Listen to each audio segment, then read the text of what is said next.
Sing dupaku melun kening kentias sang abake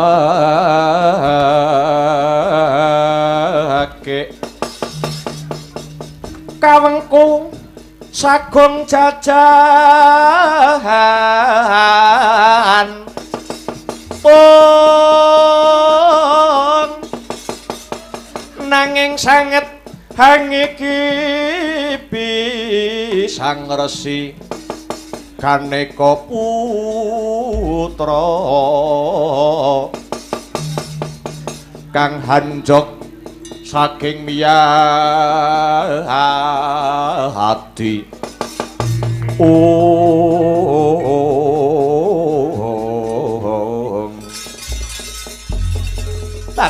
tobat ya jagat ya dewa ya Bathara Betari Durga ya Batari Pramoni wis kelakon ana sak ngareping kawah Candra dimuka geni kang manghalat-halat geni kang murup slendra kang dadi rasaku slendra kang dadi jiwaku bayi iki bayi sing isih abang anake Janaka kelawan Sidresanala bakal tak lebur ana madyaning kawah Candra dimuka iki bayi iki yen ora mati besok dewasane bakal bebayane tumrap anakku sing Dewasrani kang duweni gegayuhan bakal sesandingan kelawan putri Swargadahana Sidresanala anake Bathara Brahma. Ya kelakon mati dina iki kowe ngger jabang bayi.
Semereka den prayitna semurire eko ambalik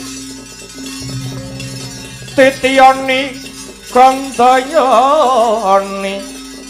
wong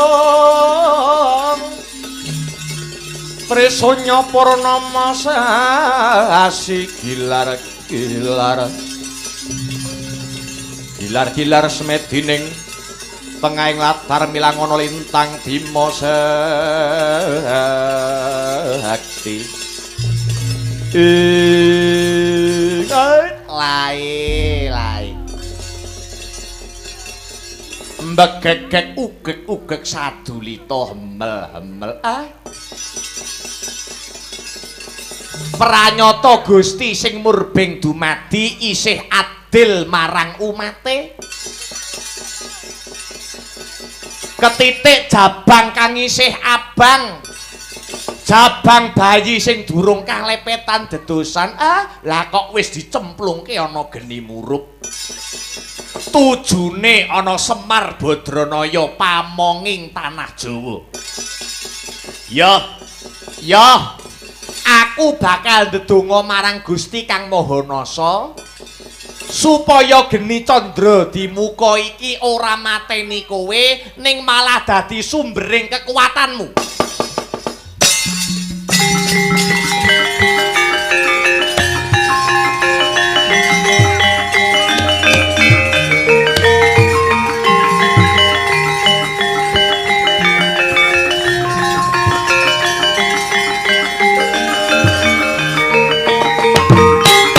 Eling-eling Semar Badranaya titise Sang Ismaya manteng angge nyoanye nyuwun marang purbaning Gusti Kang Maha Kawasa geni kaprawiran geni kasantosan piwah genining kawaskitan ngumpul dadi siji kaya didadar risang jabang bayi dadya Jaka Kumalakala gagah pideksa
Iki sapa iki? Lan iki mapan ana ngendi?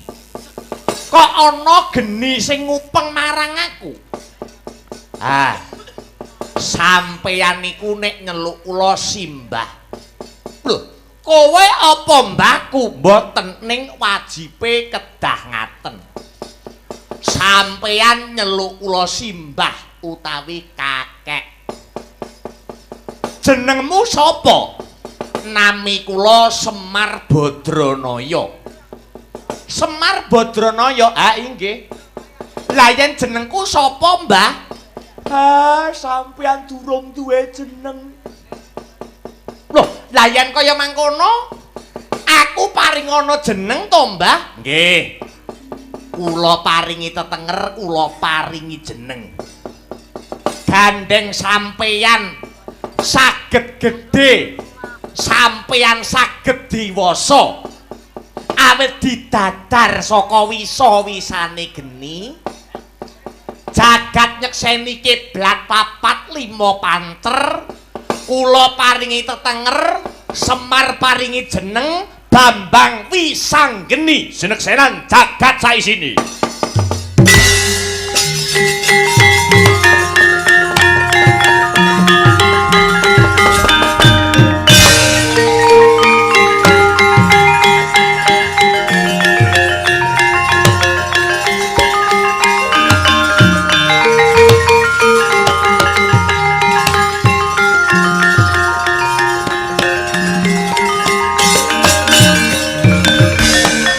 Bambang Wisanggeni. Nggih. Mosek. Lah kok aku mapan ana kene? Bocah kok wis cerdas kaya ngene. Dene anakku cah telu tak sekolahne kok panggah pekok ae. Mriki niki jenenge Kawah Candra Dimuka. Kawah Candra Dimuka. Mriki niku kagem papan paukuman kageme tiyang-tiyang ingkang nandhang luput, tiyang-tiyang sing nandhang dosa, menungsa-menungsa sing duweni kesalahan. Kesalahan dosa kaluputan sedaya kala wau dilebur wonten ing Kawah Candra Dimuka mriki. Ngono. Nggih. Saiki aku arep takon marang Simbah Semar. Tanglet babakan apa Bambang Wisanggeni? Yen aku tumitah ana ing donya kene mestine Wisanggeni duweni rama karo ibu. Lah bapakku sapa, sibuku sapa, Mbah?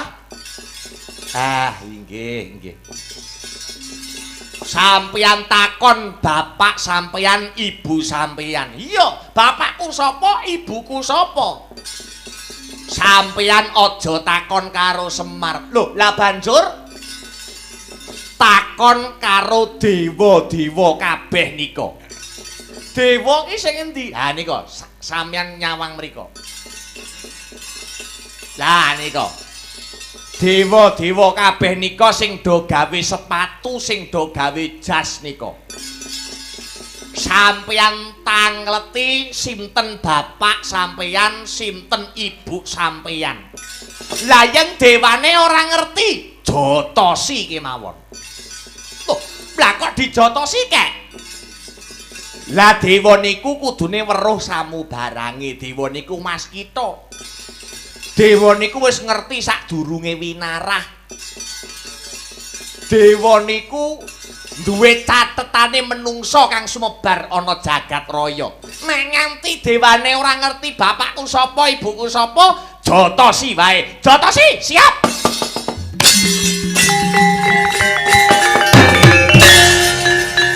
Mutar we dewa.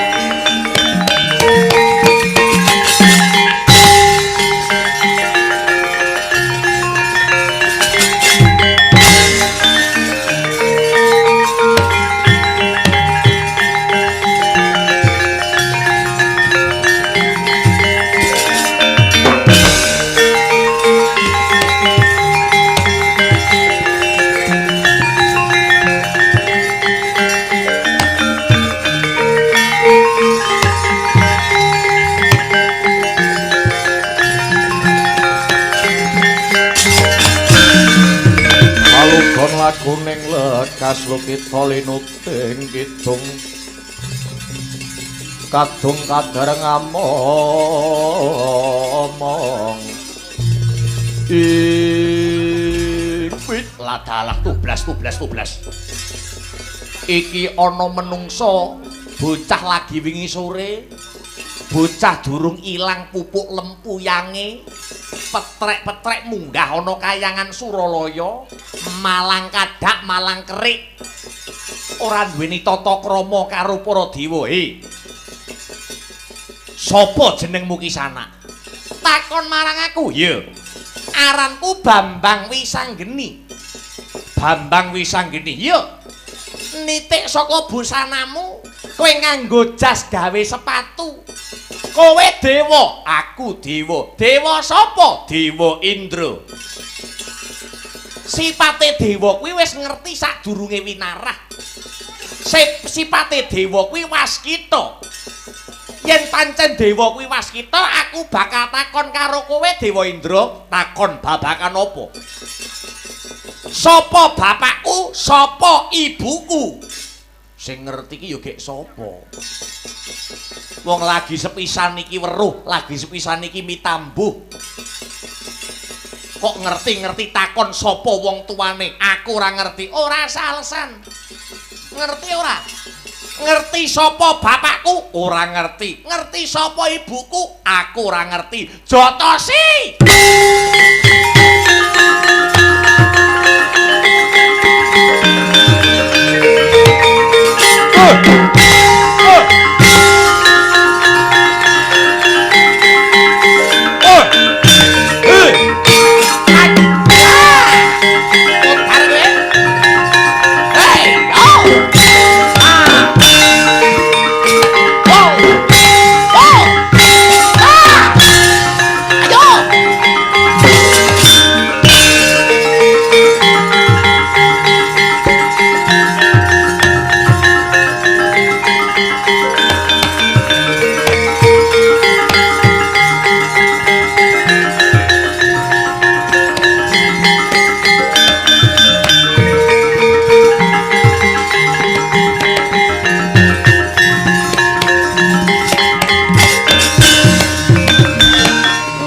Saka busanane nganggo sepatu, nganggo busana sing kaya mangkene. Kowe ya dewa, aku dewa. Musik to.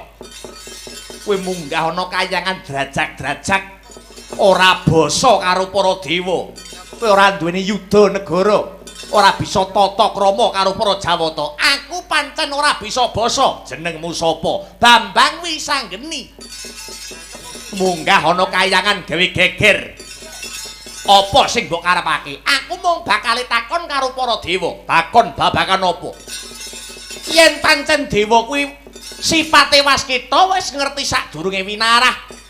Yen pancen dewa kuwi kesdek paningale mara diage wangsulana pitakonku. Sapa bapakku, sapa ibuku? Kowe adalah lagi petuk wis takoni sapa bapake, sapa mboke. Iki genah putune wong kucluk iki.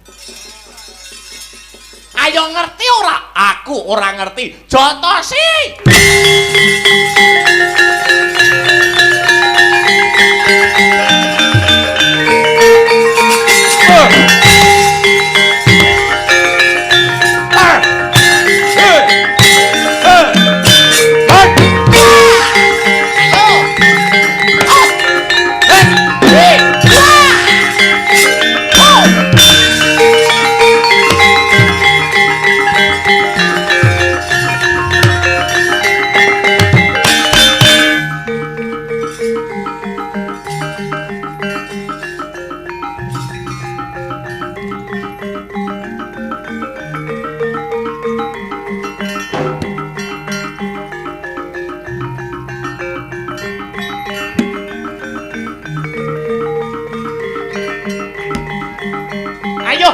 Iki apa iki?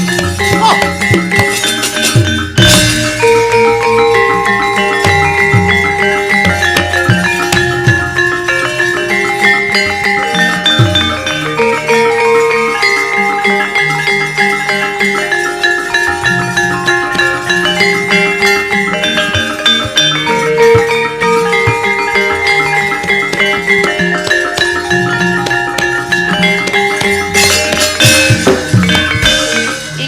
Dewa iki. Dewa kok rupane kaya curut. Kowe ngusah aku. Dewa, kuwi sipate wis ngerti sadurunge winarah. Jenengmu sapa? Bambang Wisanggeni. Iki dewa sapa iki? Aku dewa Temburu. Sapa? Temburu. Temboro. Kleru, teme kudu dawa. Temboro. Temboro. Ah, bener. Kowe nyapa dewa-dewa kok mbok kamplengi duwe masalah apa karo dewa? Dewa-dewa do ora mudeng kok. Dewa-dewa jare ngerti sadurunge winarah, dewa kuwi pinter. Dewa kuwi kesdik paningale. Tak tekoni bapakku sapa, ibuku sapa do ora ngerti. Sing ngerti iki aku. Dewa Temboro. Lho, kleru nyebute Temboro. Dewa Temboro. Aku ro sapa bapakmu Bambang Wisanggeni? Bapake Wisanggeni sapa? Bapakmu jenenge Raden Ngatena. Waduh, matur nuwun Dewa Temboro.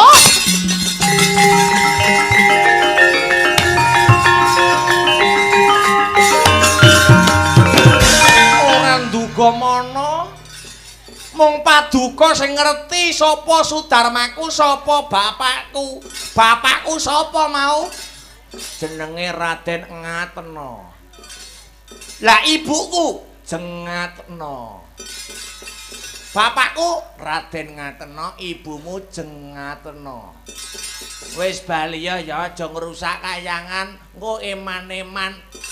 Dewa-dewa do dandani wis mangalia minggato nyingkira saka kayangan. Matur nuwun ya Dewa Temboro. Heeh.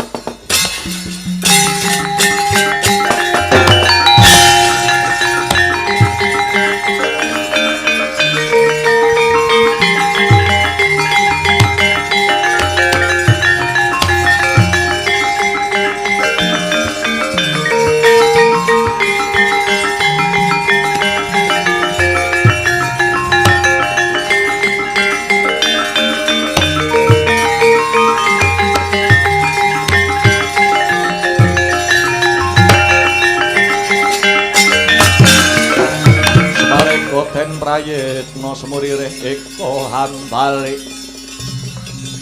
titiyane gandayane Trisunya Purnama sasi kok balik aku wis diwenehi ngerti sapa bapakku. Dewa sinten? Dewa sinten sing pun maringi duduh sampeyan, sing pun menehi pangerten sampeyan sapa Sudarma sampeyan? Jenenge Dewa Temboro. Sinten bapake? Bapak sampean sinten?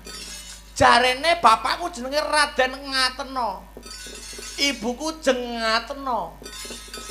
Sing ngomong Dewa Temboro.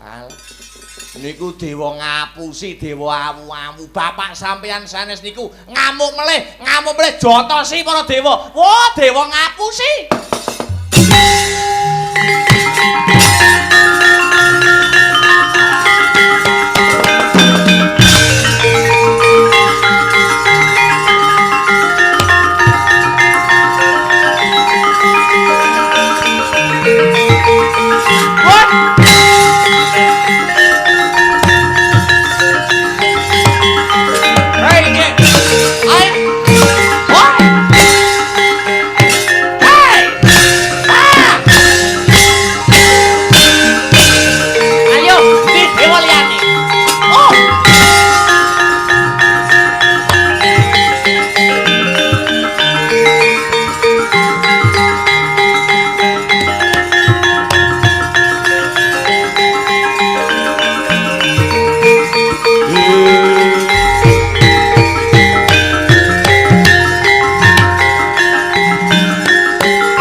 Ya dewa ya Bathara. Kayangan ketaman goro-goro kagiri-giri disebabake ana bocah durung ilang pupuk lempuyange wani ngamuk punggung Suratamtaha. Munggah kayangan diobrak-abrik para dewa diajar wani Durga. Sapa kira-kira bocah kae sing duweni kewanen kang linuwih? Kula nggih mboten semerap. Kowe bisa gelar ya kudu bisa gulung. kowe sing njaluk Janaka kang sarta Dresanala pegatan supaya Dresanala didhawuhake karo putramu si Dewasrani. Kalamun ana bocah wingi sore sing ngamuk punggung Suratamtaha munggah ana kayangan, kowe kudu tanggung jawab. Wadyabala kula saking Dandang Mangure ingkang badhe ngrampungi lare menika.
Ketandangan karo bocah wingi sore lah kok nyeluk bolone ora ngira iki ana campur tangane Betari Durga ya Betari Pramoni Dewaning Panggoda Dewaning Pangrencana.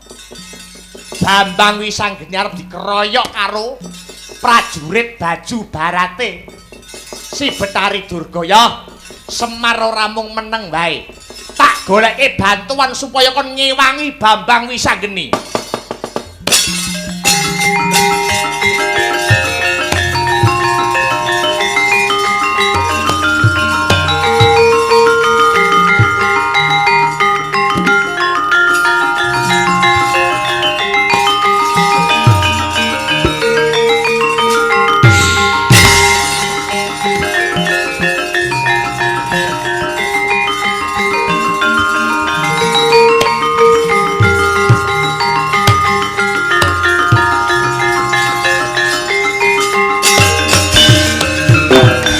Handedel gayung gegana Risang Ramandaya Pahatyana Yaksa Bungcang Krama namane wil katak sini jejagi jroning ware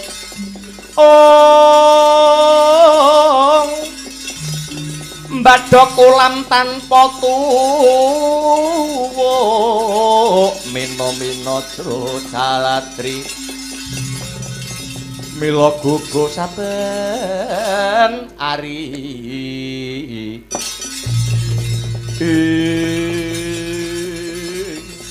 wanter timbalan paduka Kyai Semar Badranaya Ameji dumateng kula pun senggana saking Kendali Sada. Anoman, aku njaluk tulung ya ana jejibahan kang kudu sira rampungake. Pakaryan menapa ingkang kedah kula tindakaken, kula pun Anoman arsa ngangklungaken jangga nilingaken karna nenggur mentah sabda sabdanipun Sang Ismaya. Iki ngene ya, Man. Bebrayane bendaraku ya kuwi Ndara Janaka kang sarta Dewi Dresanala arepe ana sing ganggu gawe. Sing ganggu gawe ora ana liya ya kuwi Widodari Dandang Mangure, Dewane Panggoda Dewaning Pangrencana, ora ana liya ya kuwi Betari Durga ya Batari Pramoni. Sambat karo Manikmaya, Janaka karo Dresanala kon pegatan satemah Dresanala kon rabi karo anake Betari Durga sing jenenge Dewasrani, ratu saka negara Tunggul Malaya. Kamangka Dewi Dresanala wis ngandhut jejabang bayi, kepara wis lair, kepara wis dewasa, kae tak paringi tetenger Bambang Wisanggeni. Sajake para dewa lumantar Batari Durga ngancam ngincim patine Bambang Wisanggeni anake Ndara Janaka karo Dewi Dresanala. Mula Kowe aja karo nden gawe budal Belanono kautaman, Belanono bebener bocah kae Belanono undurna prajurit saka Dandang Mangure ya Anoman kula nyuwun tambahing pangestu Duh Kyai Semar. Pangestuku gumraja kaya banyu seduda ledha ing karya Anoman.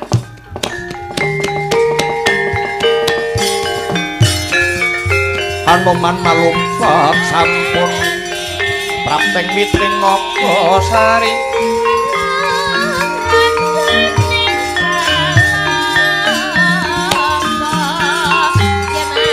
kuat mangandhap kacingal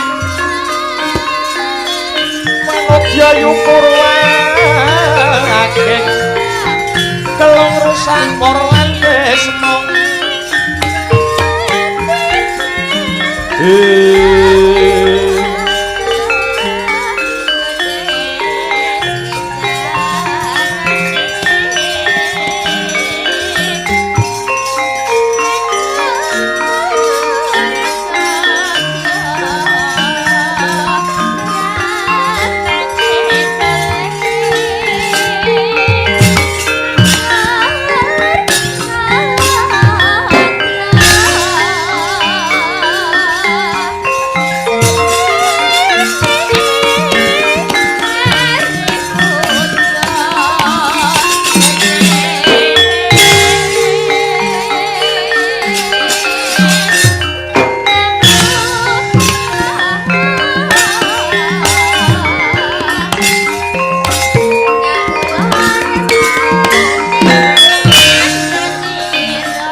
dongeng entek-entek si panunggal patenana panunggul apa dosane dosa ngungkuli sasama aja dindak walat lah iya bener kandhamu lali sumber kadewasa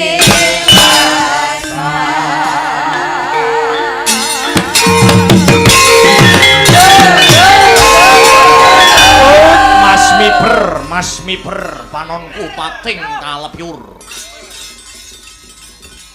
durung sanggonku yayat dalem ana manara kuseka-seta tegese kethek kula sing putih ngaku sapa kang dadaranmu kalamun kuwi bisa tata jalma manungsa tambuh marang aku Anoman kang dadi jenengku Anoman ya Senggana Ramandayapati bali takon ana barisan segelar sepapan cat katon cat ora sapa sing dadi cecunduk ing laku tambuh marang aku kekesete Gustiku Tandya Batari Durga. Dene aranku Temenggung Salokat Katut Barat. Salokat Katut Barat. Yo. Sumingkira saka papan kene dudu kowe sing tak goleki, sing mbok goleki Bambang Wisanggeni. Sing manung-mani ngorat-arit kayangan Suralaya anggepe apa bocah ora duwe duga, bocah ora duwe tata krama. Ora sah goleki kang ora ana anoman kang bakal mbabati barisanmu. Bapo, babar apa? Wani karo aku, entek wedine kare wanine. Sugih kendel bondo wani. Gedhemu cilik bur mundhek kopat kapitoke buntute ula tapangin kejero manuk branjangan. Tengkang kandeling kulitmu jumengleng sudukanmu yen pancen kowe satriya sekti tanpa aji teguh tanpa megur wateken aji-ajimu wateken aji coba mantramu. Tumpang setepian kamu sati kamu jo takon dosa kowe anuan.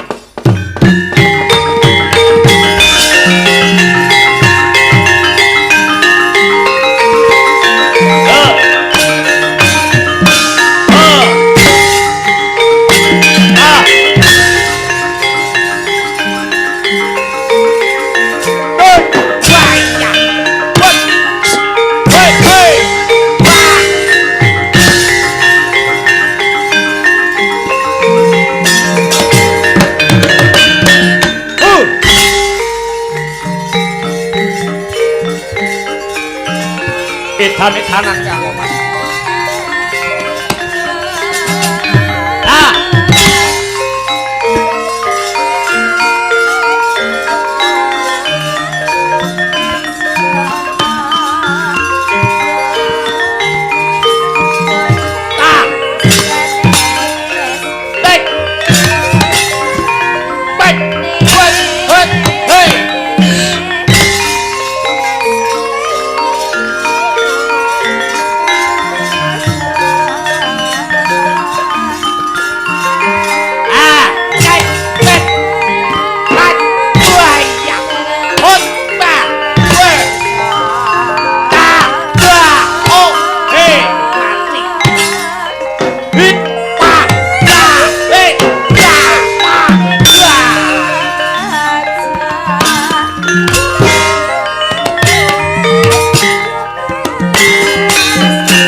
Siji ora marem loro.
Apa?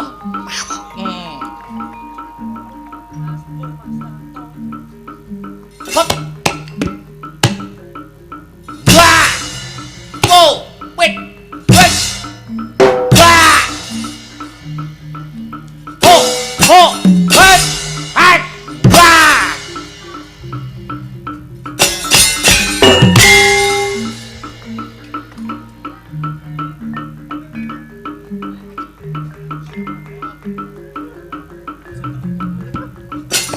Oh, waya, betul, waya, oh, welu, bos, we, oh, wah.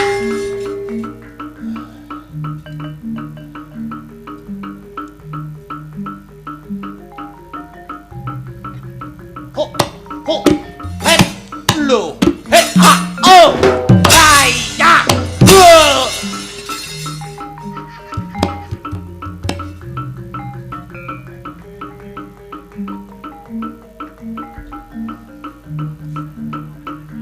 Ha! Ha! Ha! Wet! Bas! Lo! Hei! Wah! Ho! Ha! Oh! Hei! Ah! Ah!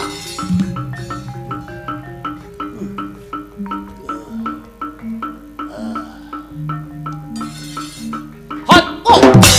Oh! Et! Ah! Oh! Waya! Wait! Wait! Oh!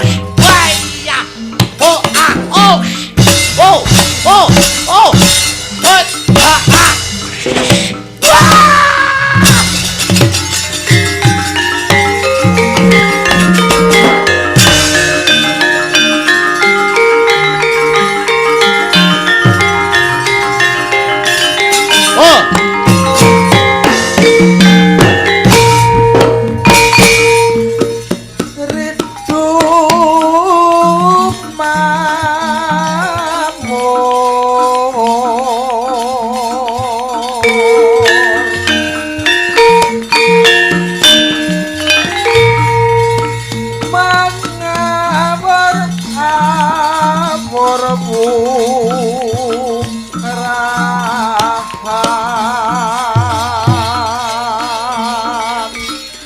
pengaraning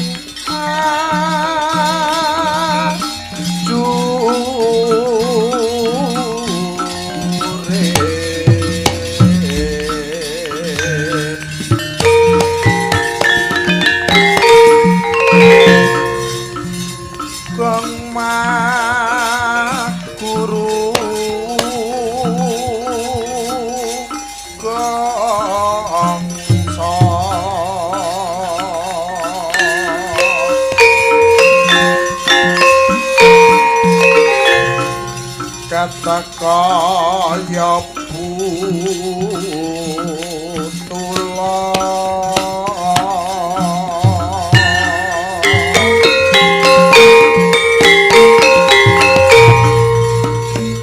pangkriting rangga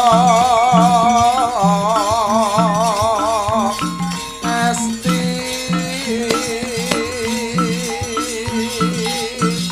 berkata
Kabrabak sro kabrahan nang geget wada mlintir kumbala sugal wijiling sabda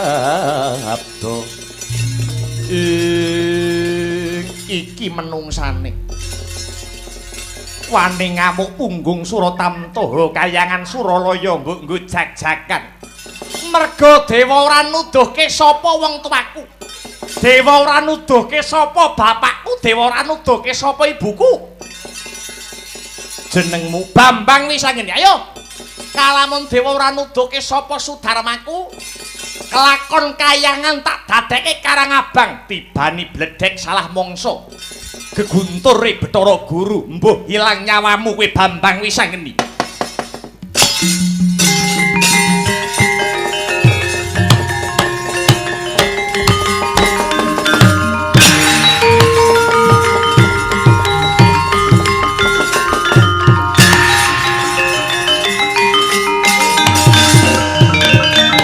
mati ngadeg kowe Bambang Wisanggeni mati-mati piye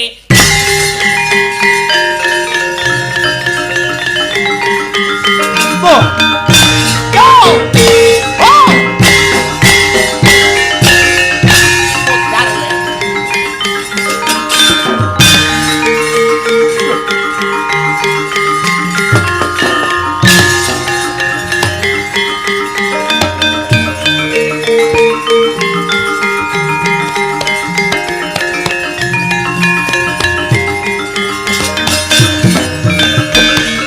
edan-edanan.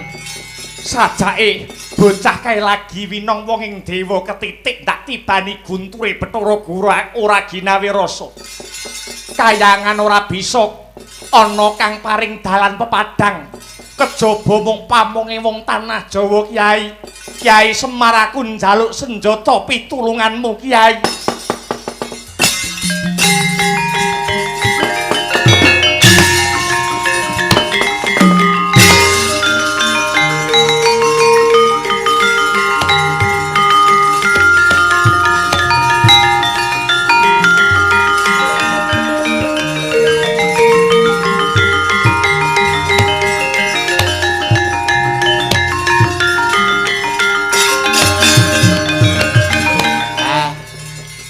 Iki Bathara Guru ya Manikmaya. Napa kok methuki Semar Badranaya?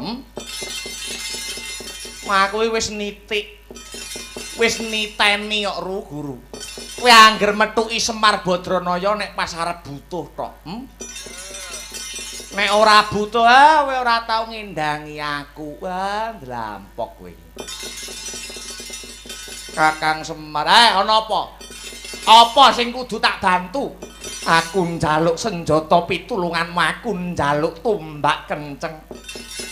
Kayanganing Ripalungguhan iki ketaman gara-gara kagiri-giri kadaya saka. Bocah wingi sore kang wani ngamuk punggung Suratamtaha kayangan diora-arik.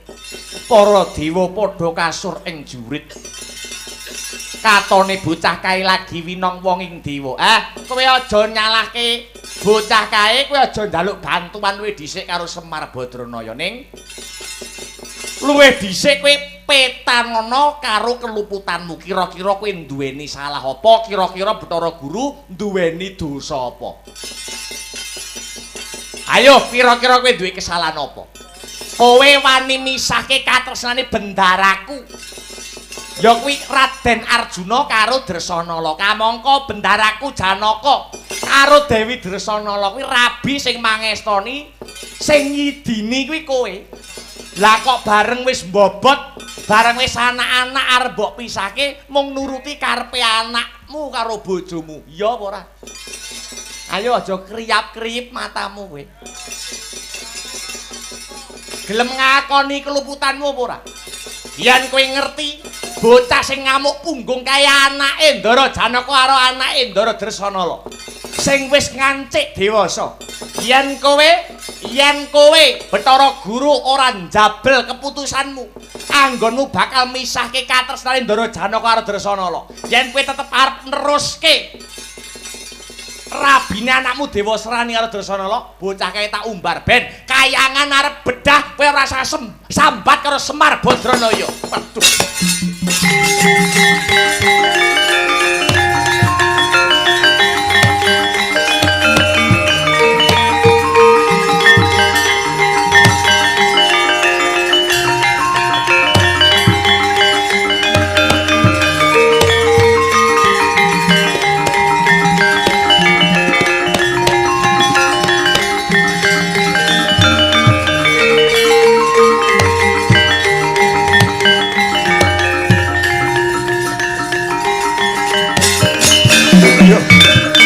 Kyai Semar, aku ndodo marang saking kaluputanku. Bakale tak jabel, bakale tak wurungake. Anggonku bakal ngrabekke anakku si Dewa Serani karo Widodari Swarga Dahana. Ya kuwi si Dresanala. Tenan lho ya. Tak cekel rembugmu, tak cekel omonganmu lho ya. Kowe dewa aja mencla-mencli. Ya. Tak wurungke Kyai nanging bocah kaya atasana. Ya.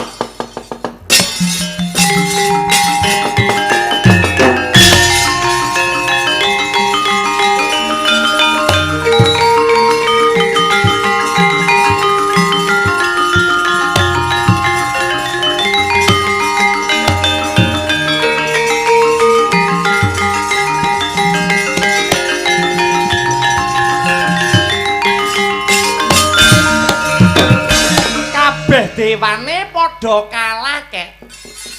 Ora ana sing bisa paring katerangan sapa to bapakku sapa to ibuku. Tegese jawabipun mboten dateng kayangan mriki. Lho, lah jawabane nggo kula derekke mudhun teng Madyapada. Kula pethuke kalih sapa? Kalih sinten sejatine Sudarma sampeyan? Kalih sinten sejatine bapak sampeyan?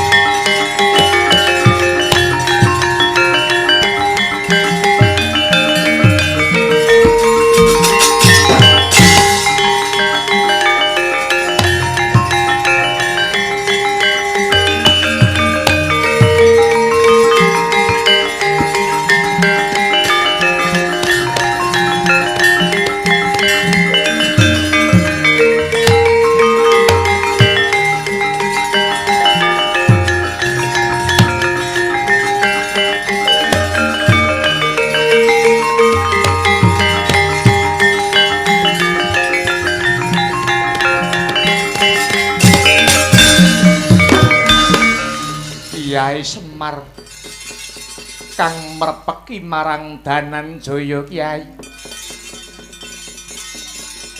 Urip patine Janaka ndak borongake marang Kyai Semar. Kaya wis ora duweni pangarep-arep Arjuna urip ning jagat raya. Kaya linala sanatot bebayuku. Sakwuse aku pinegat katresnanku marang Yayi Dresana lah. Ndara wonten tetembungan yen petenge saya ndedet padange enggal tinemu. Mugi kawuningan bocah teng wingking kula niki. Bocah teng wingking kula niki anak sampeyan. Anak sampeyan wong katresnan sampeyan kalih garwa sampeyan. Si Dresanala sampun dewasa. Sampun kula paringi tetenger Bambang Wisanggeni. Wah, anakku cah bagus rene ya cah bagus.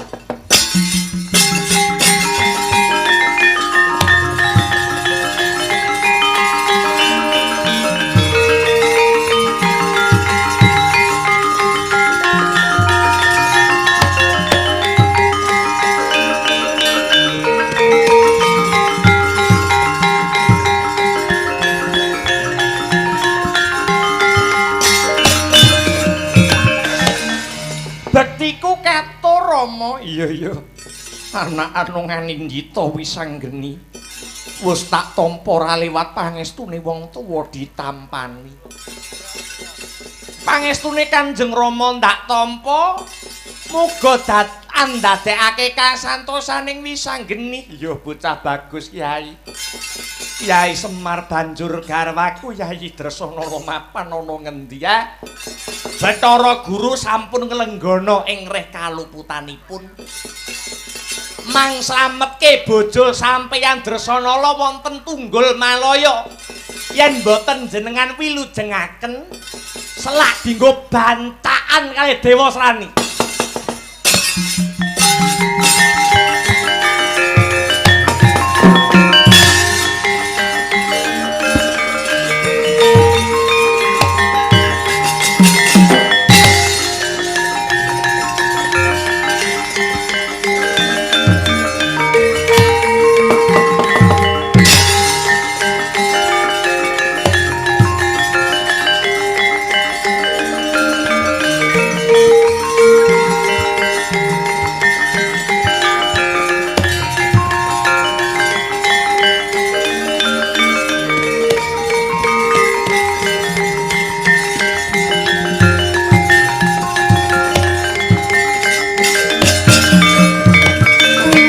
Ndara wong ayu kang kaya kembang tunjung netrane Dresanala. Aja mung tansah leledha tambanana brantanipun Kakang Dewa Srani. Kowe rabi karo Ratu Tunggul Malaya.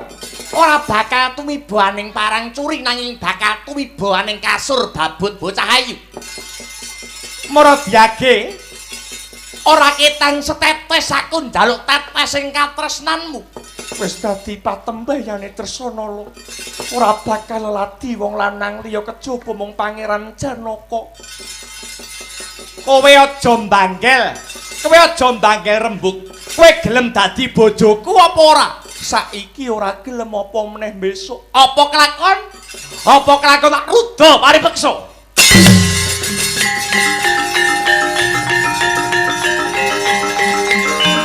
Pangeran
rasa sedina kaya setahun Rana rene kaya wong bingung ring abadi lan bisa turu aku pacar Sejene siramu kebayanganmu katane mira sebulan iku pun rasa kangenmu kangen kangen kangen kangen kangen kangen kangen kangen kangen aku kangen siramu.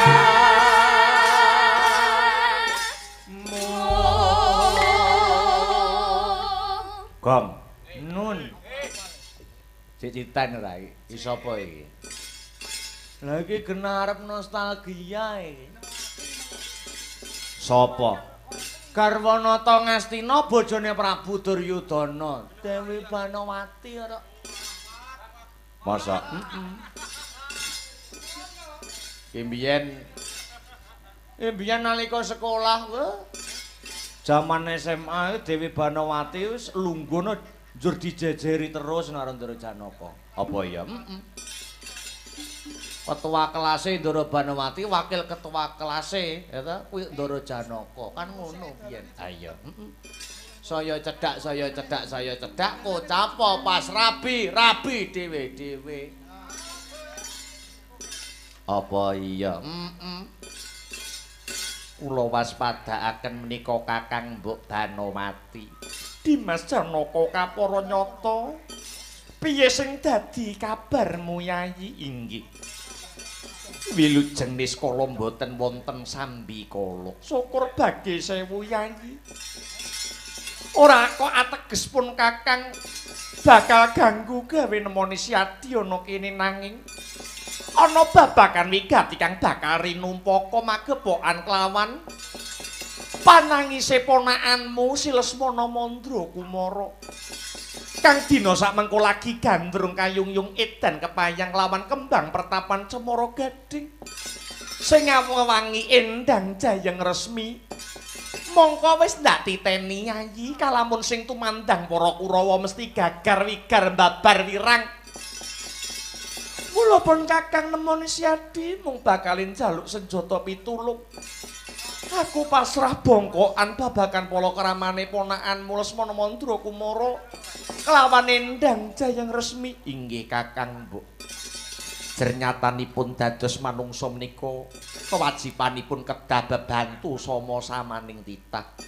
Mboten langkung kula namung mangestakaken dawuh. Matur nuwun ya Dimas.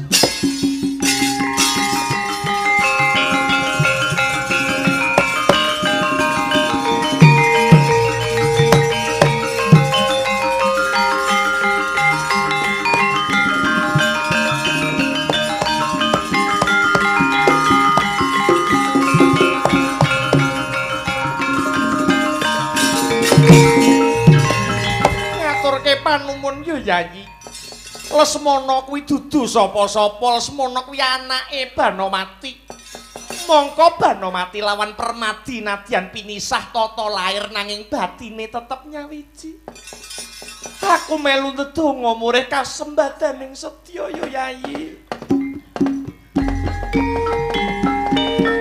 Citra kang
Sang Adi Panemban nyuwun sewu nderek tepang Hangladiwanuh. Kula menika nalendra muda saking Pringgondani. Dene jejuluk kula Prabu Anom Harya Gatotkaca. Weladalah. Ingkang asma Prabu Anom Gatotkaca niku jengandika Raden. Inggih. Lakar kasinggihan Panemban kalilan cumadong dawuh lajeng wonten wigatos menapa awit rawuh paduka adamel gagap gugup sarta garagapan raosing manah kula Raden. Waleh-waleh menapa Panemban pagepokan kalian pamutahipun adi kula ing kayangan swarga dahana nenggih Yayi Bambang Wisanggeni ingkang sakmangke nedeng kesandung rasa wuyung kalian kembang pertapan Cemara Gading nggih Endang Jayeng Resmi. Pramila panemban ripalenggahan sak mangke Gatotkaca nedya hangebun-ngebun enjang ngudan-ngudan sonten lamar ingkang putra kagem jatukramanipun adi kula Bambang Wisanggeni panemban.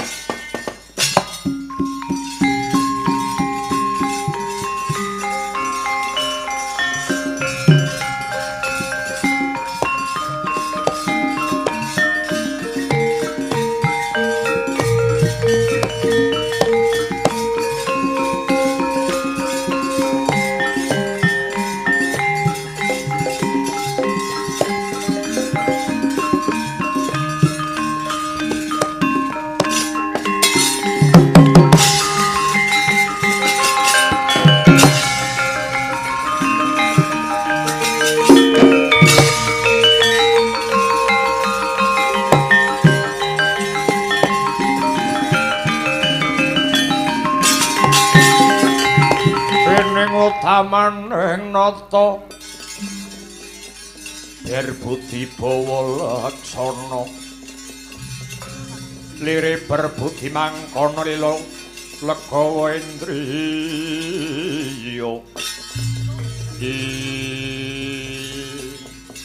Amit pasang Kalimantabik tinebena saking siku dendaning Hyang Manon. Nyuwun sewu panemban. Kula nalendra ing Trajutresna Prabu Bama Narakasura jejuluk kula. Inggih Sang Prabu, lajeng ngaten. Bot-botipun nuruti dhateng osike manah kula. Dereng jangkep sengseming rasa kamulyaning batin. Menawi dereng saged sesandingan kalian mutiaraning gesang kula. Mutiara wautan sanes nuwun inggih kang putra pun Endang Jayeng Resmi. Badhe kula jatukrama lan kula boyong wonten negari kula Trajutresna. Pripun? Dipun tampi menapa dipun tampik katresnan kula panemban. Menawi paduka nampik katresnanipun Prabu Bama Narakasura Ratu Trajutresna, kula pun Prabu Bama inggih Prabu Sitija. Nyuwun sewu, setugel dinten pertapan Cemara Gading mriki saged rata padha bumi. Jayeng Resmi iki piye?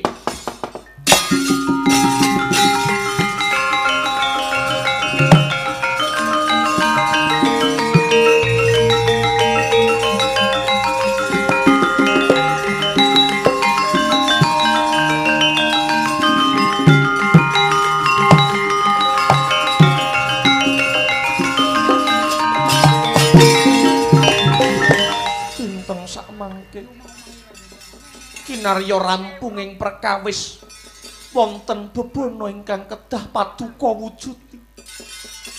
Sinten kemawon saged anjatu krami dumateng kula. Waton saged amujudi cupu manik mustikaning bumi. Kinarya serah-serahanipun Bama sing saguh mujudi.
Wisanggeni.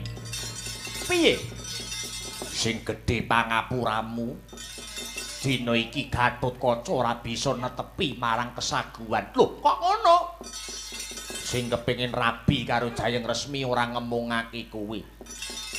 Nanging Kakang Bama Narakasura uga bakal ngayunake Endang Jayeng Resmi. Satemah Jayeng Resmi njaluk bebana. Bebana mau wujude cupu manik mustikaning bumi. Mongko lumaing bawana kureping ngakasa. Ora ana sing duweni cupu manik mustikaning bumi kejaba ibune Kakang Bomo. Ya kuwi Batari Pertiwi. Mula aku njaluk pangapura Wisanggeni. Musik, kowe lerena dhisik Kakang. Iki sing tumandang kudu bareng-bareng.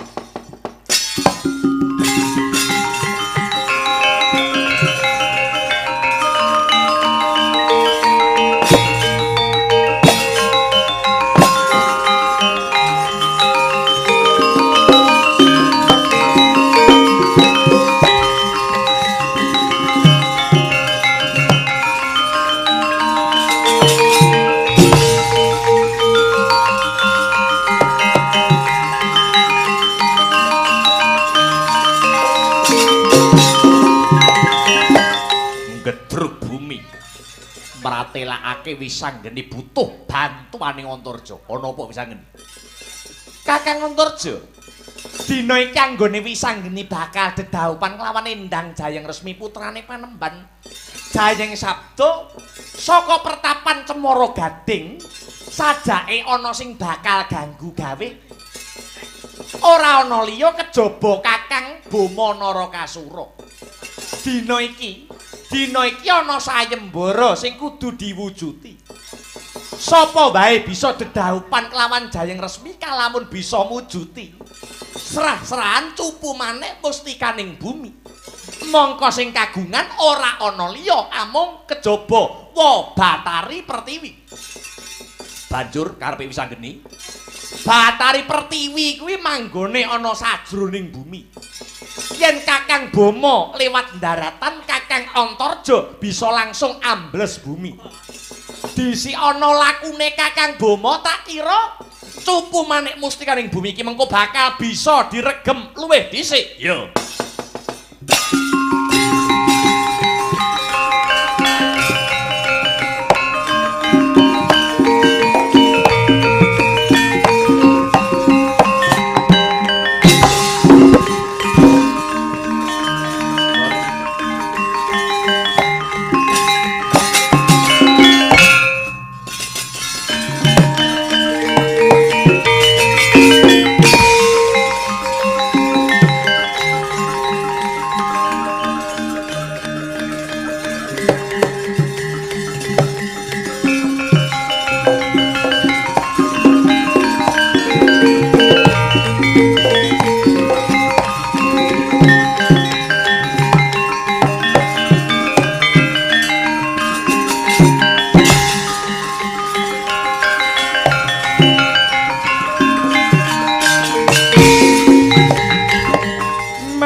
Bang Hyang Aruna kadinetrane nganggo rabuk wong sadaning kukila ringkane goro kaketer niki tunganing kunglir wuwusing binibahanto ing janur gunung kadingaren Antarja prapta ana kayangan Eka Pratala ana wigati apa Antarja? Nuwun inggih Wa Betari. Bot-botipun anggen kula uyung-uyung anyeng kuyung. Sedyanipun kadang kula ing swarga dahana nuwun inggih pun Wisanggeni. Anggenipun kepingin Apala Krama kaliyan putri Cemara Gading ingkang awawangi Endang Jayeng Resmi. Namung kemawon Wa Betari Jayeng Resmi purun kajatu krama kaliyan Wisanggeni menawi Yayi Wisanggeni sagah mujuti serah-serahan cupu manik mustikaning bumi. Mongko wa priyayi sak jagat ingkang kagungan cupu manik mustikaning bumi menika namung Paduka Wa Batari Pertiwi. Mila sowan kula dhateng kayangan Eka Pratala namung badhe nyuwun ampilan wujudipun cupu manik mustikaning bumi kala wau. Antarja mesti wae pun wa uga bakal mangestoni si Wisanggeni anggone wis ketemu kelawan jodhone. Rada maju lungguhmu tampan ana wujuding cupu manik mustikaning bumi iki lantung ninggal bali yo. selak dadi pengantu-antune si Wisanggeni. Ngaturaken panuwun Mbah Betari.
Becik besok amendem baris ing putraku Bama kang sumengko praptana ngarsaning pungnibu napa kula Ibu kalilan matur ingkang kula incer lan tansah gumana musik wonten manah kula nenggih Hendang Jayang Resmi punika cetha menawi jodoh kula krana Jayang Resmi anggadhahi pamutah nyuwun cupu manik mustikaning bumi ya jagat ya dewa ya Bathara randhat tekamu Bama tekamu kedisikan Siantarja kang uga ngampil cupu manik mustikaning bumi kinarya dedhaupane Wisanggeni lan Jayang Resmi Antarja maling yang sapelek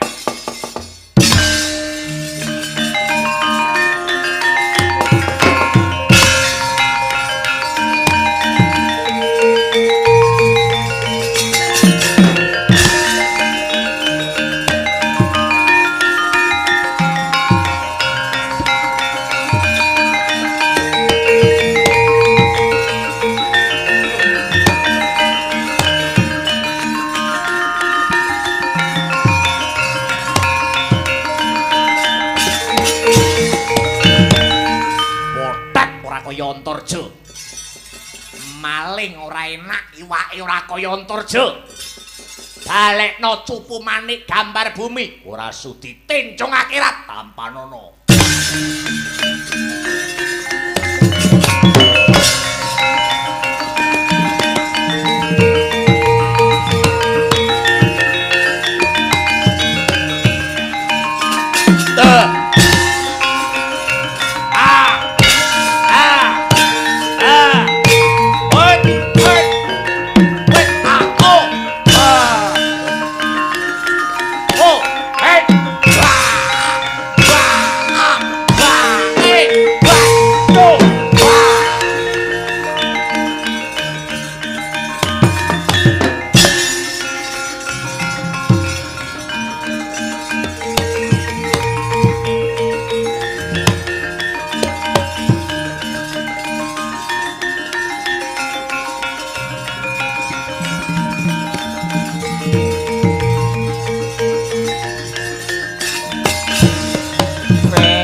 kriwikan dadi grojokan gojekan dadi tangisan perkara sepele dadi gedhe aku Bathara Eka Warna slamete sumurug babakan iki Bama kae putuku cupu manik mustikaning bumi kae duweke Pertiwi Pertiwi kuwi anakku Antarja aja sembrana tak jawil dadamu ra geseng gosong aja celuk Begawan utawa Bathara Eka Warna enom musuhe enom tuwa musuhe tuwa Kakang Edan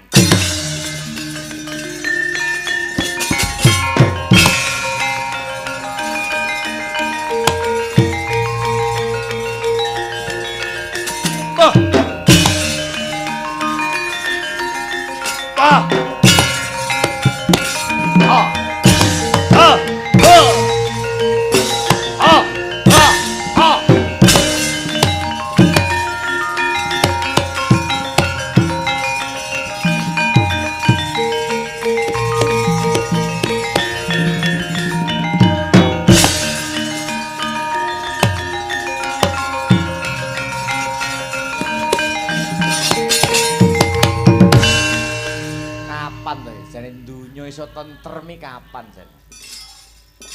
Kene disirep gendikana ana guncangan kono dirampungke kene geger maneh. Carane kaya ngene kami tuwa sing kalang kabut. Kami tuwa nggo entuk bengkok sithik ning ngatasi masalah sing abot-abot.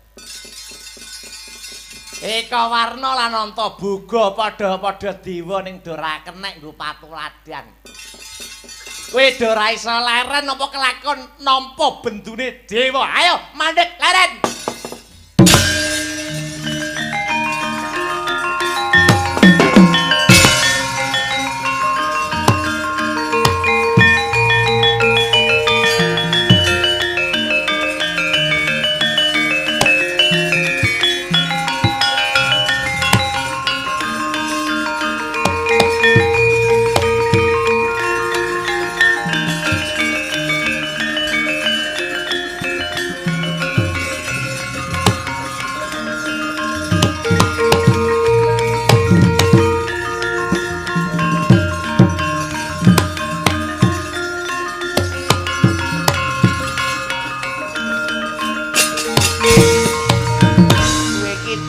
Dewa do ora urus. Kowe iki diblonjo karo para kawula, tur ta tingkahmu disorot ana layar kaca. Kaya pantes kawulamu do kok sugih bengkerengan kaya ngono kuwi. Nyuwun sewu Bu Kulun, Antarja wanuh-wani kirang duga. Hanyidra utawi Anyolong. Anyidra wontenipun cupu manik mustikaning bumi. Kamangka cupu manik mustikaning bumi menika ingkang ndarbeni anak kula pun Pertiwi. Kula namung badhe nyuwun wangsul hak kula Bu Kulun. Antaboga, apa panten bener kaya mangkono Antaboga? Sumelawatur Bu Kulun. Sak mangertosan kula putu kula Antarja menika mboten kok nyolong nanging nyuwun ngampil lan Bathari Pertiwi sampun maringaken kawijil ingkang dados pangandikanipun sampun ngantos cupu manik menika dipun konduraken menawi dereng rampung dedaupanipun wisanggeni. Saiki ngene. Dewa kuwi nggone wong waskita ngono. Kabeh iki ning kayangan iso ditropong mergo ana CCTV-ne ngono. Kabeh iki wis ngerti ning ngono. Yen ta sejatine Antarja kuwi ora luput, Antarja kuwi ora kleru. Mergo Antarja iki mung nyilih lan Pertiwi ya maringake. Ora kena dikondurake sadurunge wisanggeni rampung le dawuh. Wis saiki sing ora trima sapa? Sing ora trima sisan gawe sidang ana kayangan mengko sing kebukti salah dilebokke ana kawah Candra di muka. Bomo leren ayo mundur.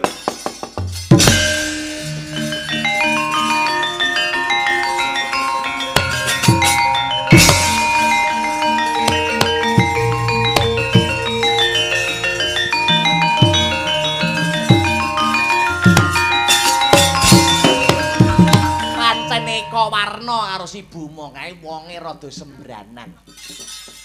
Dadi ya kudu sing prayitna lan ati-ati mergo ana tetembungan sak bejo-bejane wong kang lali isih bejo wong kang eling lan waspada. Cupu manik mustikaning bumi wis iso kok regem kinarya srana dedaupane si wisanggeni rak ya ngono ta. Kok do ngalih ki ning ndi ta ya? Dewa kok ora kajen bali ning kayangan.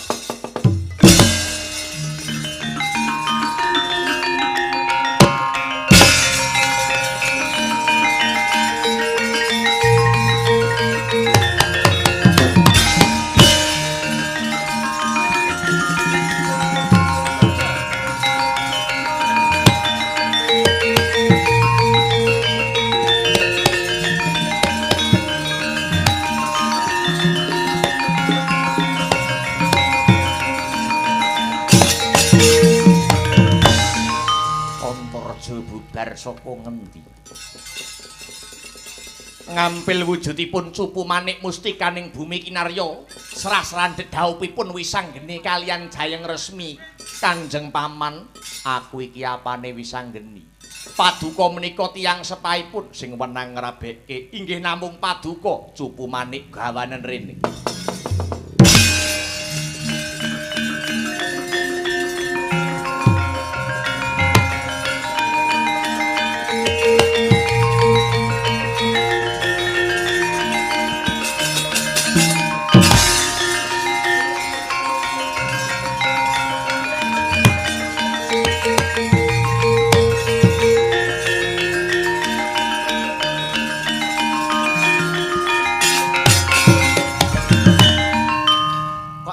Paringke Cupu Manik Mustikaning Bumi sing menang ngrabekke kuwi bapake Paman Janaka, tegese wis rampung pakaryanku Petruk.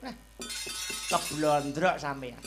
Cupu Manik Mustikaning Bumi jenengan pasrahke mboten kagem rabine keng rayipun Wisanggeni ning nika badhe ngrabekke Ndara Lesmana Mandra Kumara merga ditangisi karo Dewi Banawati gendakane iki.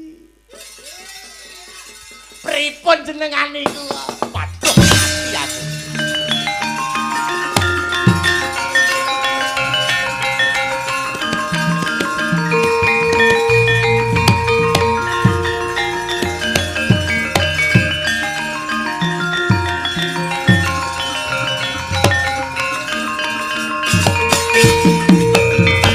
Katon bingung bilung-lungan napa Kakang Antarja? Sing gedhe pangapuramu Wisanggeni aku ora bisa ngrabekke kuwi. Cupu Manik Mustikaning Bumi sekawit bisa tak regem tak pasrahke marang ramamu Paman Janaka. Tak kira dinggo ngrabekke kuwi. Lah kok tinemune merga ditangisi karo Dewi Banawati kanggo srasran manteni Lesmana Mandra Kumara iki piye? Aku njaluk ngapura ya Wisanggeni wis. Aku sing tumandang tak rampungane.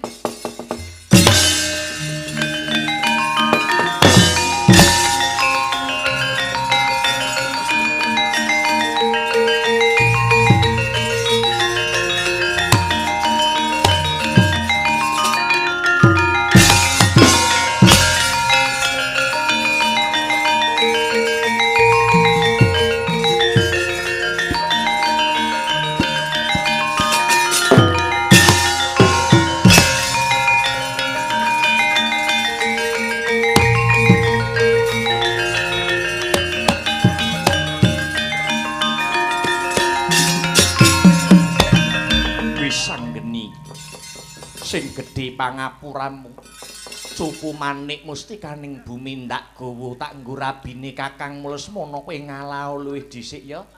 Wisanggeni ngalah ora apa-apa ning anakmu pengen ngerti kaya ngapa to Kanjeng Rama Cupu Manik Mustikaning Bumi kaya ngapa wujude jal. Wisanggeni paring ana weruh ora kita mung sedhi lho.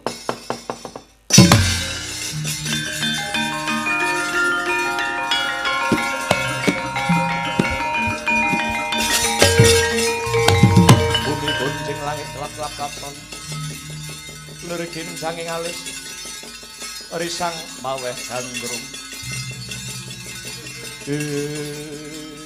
kok bingung dhewe ngopo to? Kok bingung dhewe Cupu Manike ilang iki to lho kok gawa wenehna pun Rama kowe ngalah dhisik. Aku kon ngalah apa wae gelem ning yen perkara Jayeng Resmi aku ora iso ngalah Rama. Kanjeng Rama kok malah ngeboti wong-wong Ngastina timbang anake dhewe kok wenehke apa ora? Ora. Yen ora tak rudha paripeksa cobanen Rama. Urip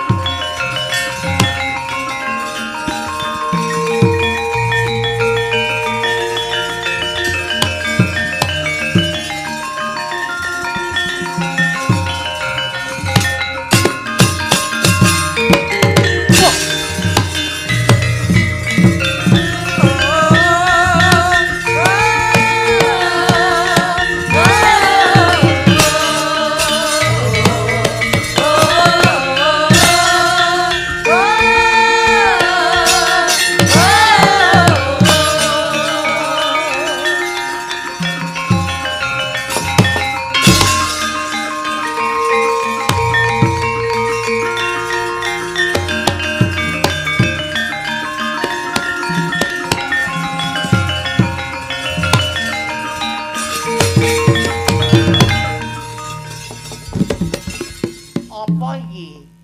Kula Koko Prabu. Walah. Kok iso ambles mung separo? Mlebu separo iki ning pilingan ora malah mumet. Sikilmu ngopo? Kasaleo. Sikilku yo garing gingen.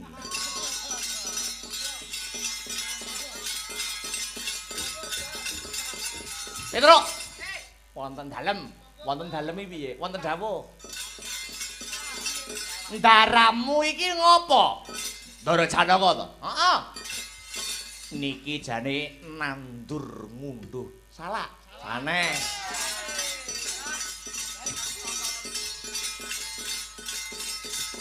Congkrah kalian Kang Putra Ndara Wisanggeni awit Ndara Janaka ngeboti Raden Lesmana Mandra Kumara. Mergi wau teng jero alas Ndara Janaka ketemu kalian ketemu kalian wis ora omong tiwas enek masalah dikatut-katutne. Ngalih.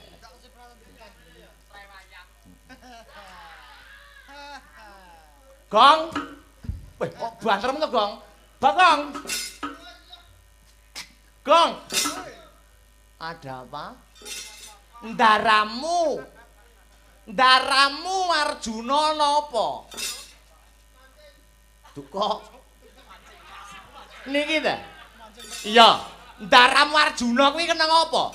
Niki ketemu kalian gendakane nggih punika lempohna saset-saset. Wis. Menang.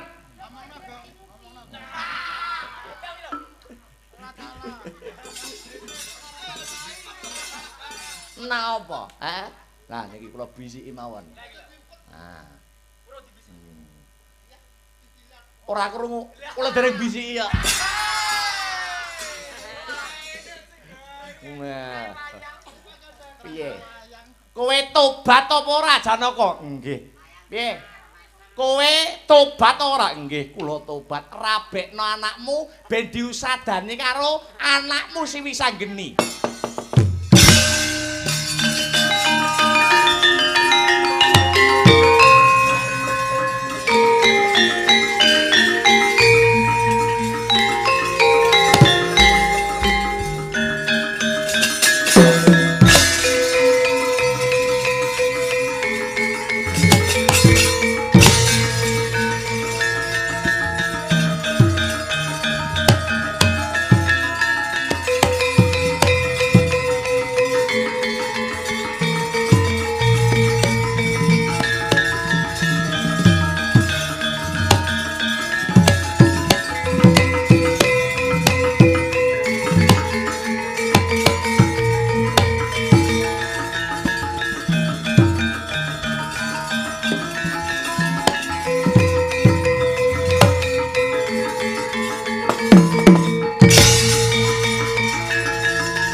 Panengah Pandhawa Raden Janaka.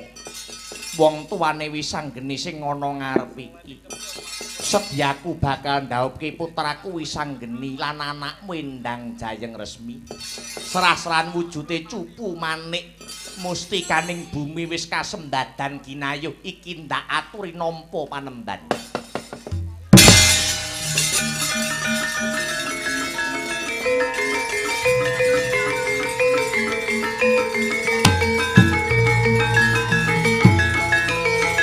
Hasta